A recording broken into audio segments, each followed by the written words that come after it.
So welcome to Ask Advanced Milking.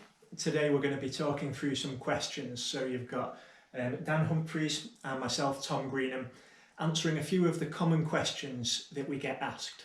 So Dan, you'll have had this question a lot of times, I'm sure.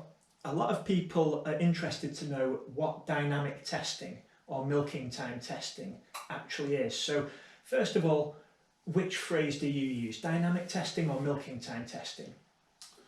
I tend to use them both, actually, but not interchangeably. And I think that's a key differentiation, that a milking time test is different from a dynamic test.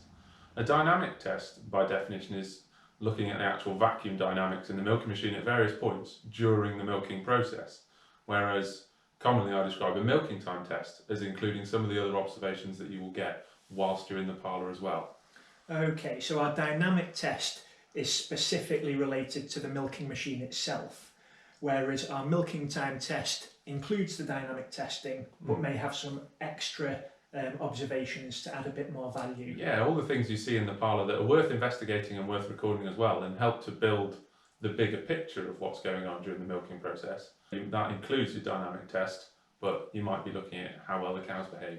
You might be looking at teat scores. So it's like the milking time test is a dynamic test within a broader context. A lot of people talk about dynamic testing without seeming to actually have got to grips with what a dynamic test is. And so, to put it in its most basic terms, a dynamic test is looking at how the vacuum is behaving inside the milking machine during milking.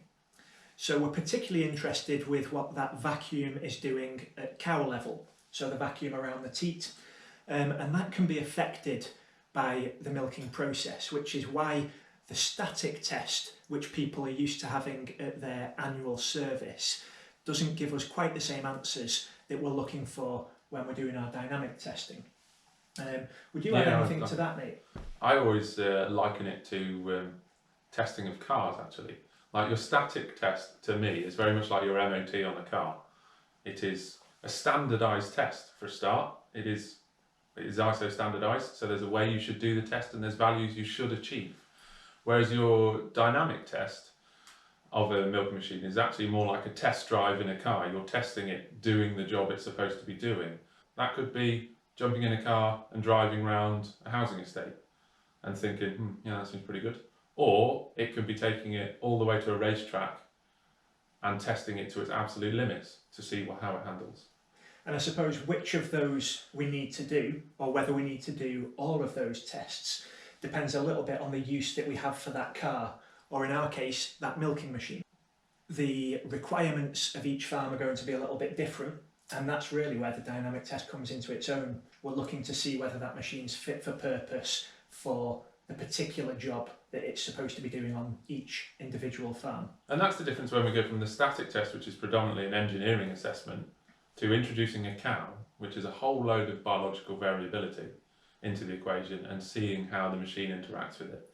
Sure, none of those cows have ever read the textbook, have they? So as soon as we put milk flowing through the machine instead of air flowing through the machine, and as soon as we have teats in those clusters instead of a standardised plastic plug, things start to get a little bit different compared to our static testing. I suppose going back 2 or 3 decades, certainly in the UK, there was much less variation between cows in different herds. We'd have been looking at predominantly Friesian genetics. And the milking machines themselves would be similar yields, similar machines. And so we could take a bit more of a standardised approach, and we could rely a little bit more on static testing, because there wasn't that much difference in the size and shape of different cows' teats or the milk flow rates that we had from different herds.